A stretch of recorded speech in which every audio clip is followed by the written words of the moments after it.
나훔 1장 1절에서 8절의 말씀입니다. 니느웨에 대한 경고, 곧 엘고스 사람 나훔의 묵시의 글이라. 여호와는 질투하시며 보복하시는 하나님이시니라.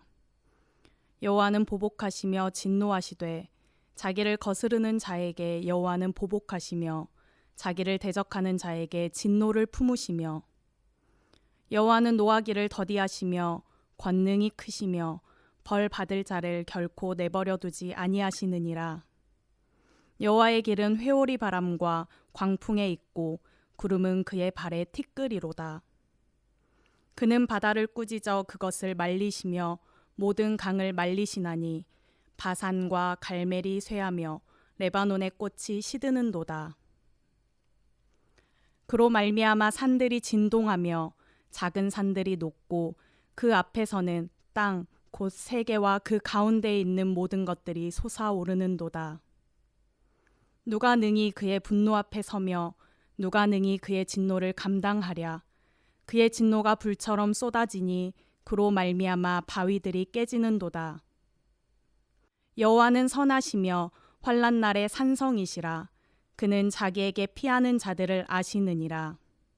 그가 범람하는 물로 그곳을 진멸하시고 자기 대적들을 흑암으로 쫓아내시리라. 아멘. 할렐루야, 복된 아침입니다. 오늘부터 저와 함께 3일 동안 구약 성경 나훔서를 함께 살펴보려고 합니다. 우리가 나훔서를 함께 살펴보면서 하나님께서 여러분 한 분 한 분에게 은혜 주시기를 간절히 소망합니다. 구약의 선지서 가운데에 이방 나라에 대해서 기록한 책이 3권 있습니다. 에돔의 멸망을 기록한 오바댜와 니느웨의 멸망을 경고한 나훔서와 요나서입니다. 오늘의 본문 나훔은 니느웨를 향한 경고로 본문이 시작되고 있습니다. 사실 니느웨라는 지명은 우리가 지난주까지 살펴본 요나서에서 등장한 것처럼 우리가 요나서를 통해서 굉장히 친숙하게 된 지명이기도 합니다. 나훔서는 요나서와 함께 니느웨, 즉 아수르에 대한 여호와의 예언을 기록한 책입니다.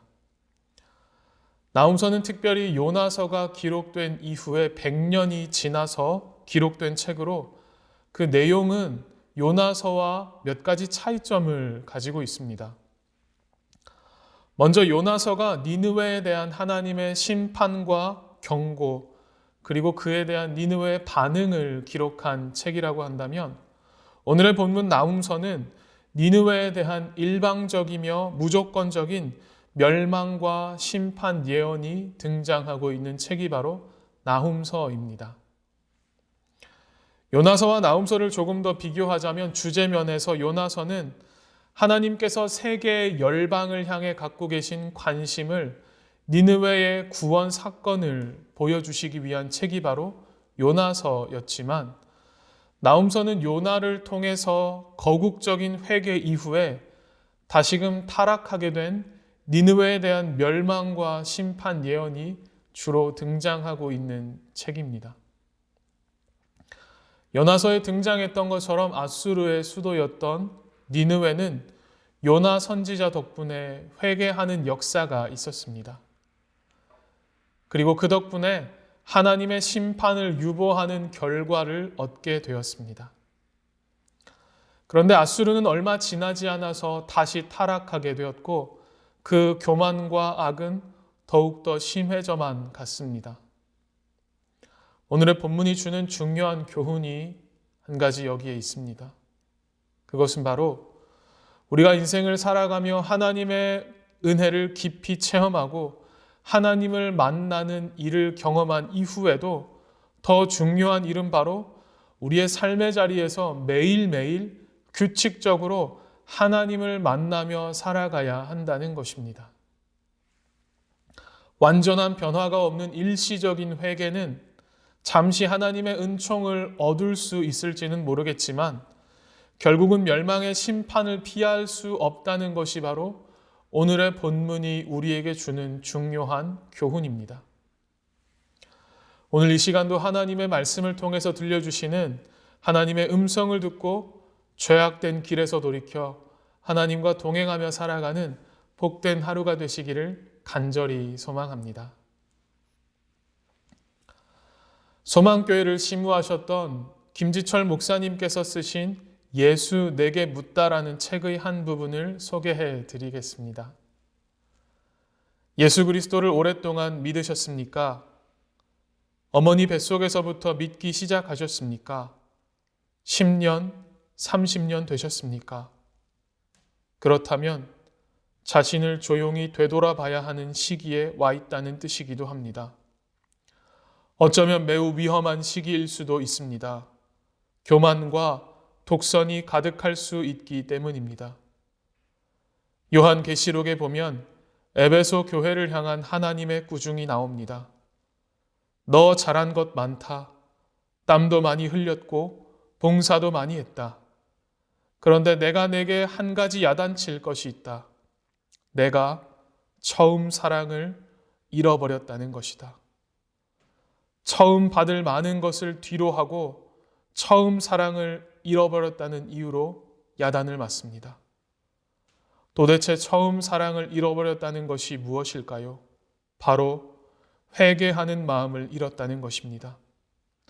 내 부족함과 연약함, 부끄러움, 그리고 감히 하나님 앞에 설 수 없는 죄인이라는 생각들을 잃어버렸다는 것입니다.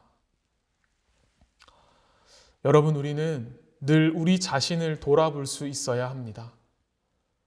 오늘도 하나님께서 들려주시는 말씀을 통해서 우리 자신에게 스스로 질문해야 합니다. 그래서 기독교는 끊임없이 묻는 종교가 바로 기독교입니다. 신앙생활을 하면서 우리는 좋은 질문이 필요합니다. 하나님은 우리가 묻는 태도를 가지기를 원하십니다.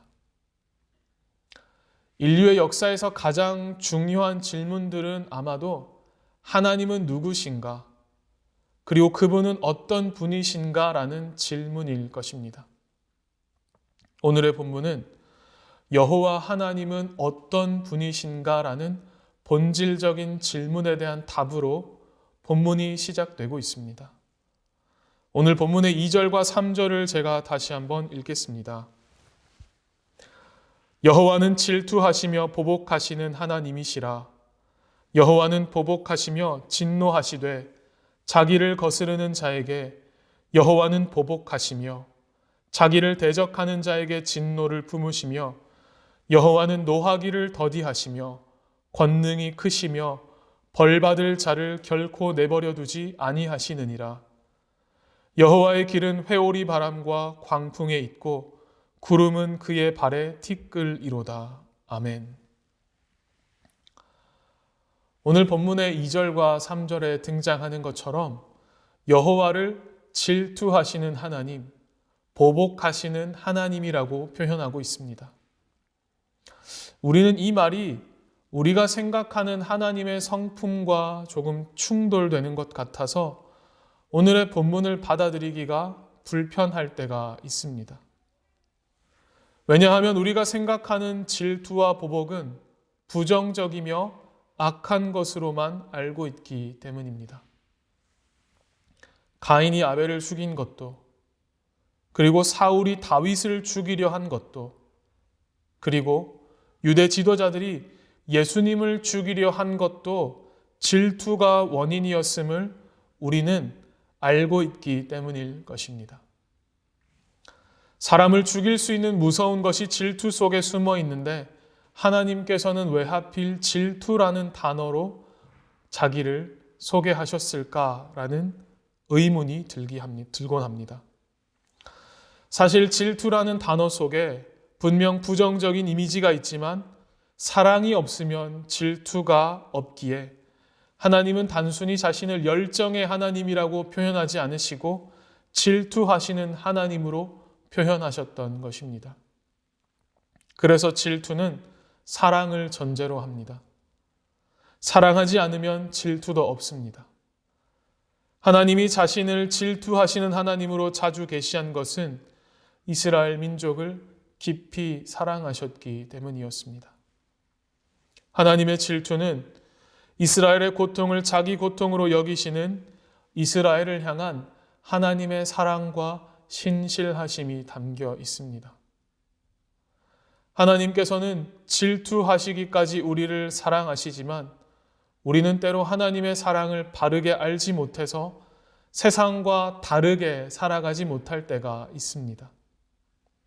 하나님을 바르게 알면 우리는 하나님이 하시는 일에 고개를 끄덕이게 됩니다. 하나님의 질투는 자기 백성을 향한 뜨거운 관심과 사랑이었습니다. 오늘의 본문이 말하는 보복은 낙함이라는 동사로 쓰여지고 있습니다. 특별히 이 동사가 하나님께 적용될 때는 비윤리적인 차원에서 자행되는 행위가 아니었습니다. 하나님의 보복은 정의를 이루며 자기 백성을 향한 은혜를 베풀기 위해 자기 백성을 보호하는 행위를 말하고 있습니다. 다시 말해서 죄악과 불의에 대한 공의로운 징계라는 것입니다. 하나님은 그분을 거스르는 자에게 진노하시며 보복하시는 하나님이라고 오늘의 본문은 설명하고 있습니다. 그런데 질투하시며 보복하시는 하나님의 마음을 대언하는 오늘 나훔의 이름의 뜻이 너무나 친근하고 은혜가 됩니다. 본서의 저자인 선지자 나훔은 위로 또는 위로자라는 의미를 가지고 있습니다. 오늘의 본문을 아수르를 향한 하나님의 진노로도 볼 수 있지만 반대로 아수르의 모진 고통을 당하던 남유다 백성을 위로하는 것에 그 목적을 둘 수도 있습니다. 이는 본서의 저자인 선지자 나훔이라는 이름이 가진 위로와 위로라는 것에서도 그것이 증명되고 있습니다. 하나님께서 위로자를 세워서 선민의 원수인 아수르에 대한 심판 경고를 선포케 하심으로 고난당하는 백성의 위로자가 되셨음을 나타내고 계십니다. 사랑하는 성도 여러분, 하나님께서는 고난당하는 백성에게 위로자가 되어주기를 원하신다는 것을 기억하실 수 있기 바랍니다. 하나님은 친히 우리의 원수들을 심판하시고 자기 백성을 구원하심으로 우리의 위로자가 되어주시기를 원하신다는 사실을 기억하실 수 있기 바랍니다. 고난 중에 위로의 말씀을 주시며 절망 중에 소망을 주시는 하나님을 의지하며 우리는 살아가야 하겠습니다. 말씀을 마치며 오늘의 말씀을 우리의 삶에 한번 적용해 보려고 합니다. 그리고 오늘을 살아가시며 제가 여러분들에게 한 가지 숙제를 내어드리려고 합니다. 제가 좋아하는 말 중에 용건 없는 연락은 가장 확실한 사랑의 증거다라는 말이 있습니다. 오늘 하루도 내가 나훔이 되어서 위로자가 되어서 위로해야 할 사람과 공동체는 어디인지 기도하시며 하루를 시작하실 수 있기 바랍니다. 하나님께서 고난당하는 백성의 위로자가 되어주셨던 것처럼 우리의 사랑과 위로가 필요한 곳에 우리의 사랑과 은혜를 흘려보내며 살아가는 복된 하루가 되시기를 예수님의 이름으로 축원합니다.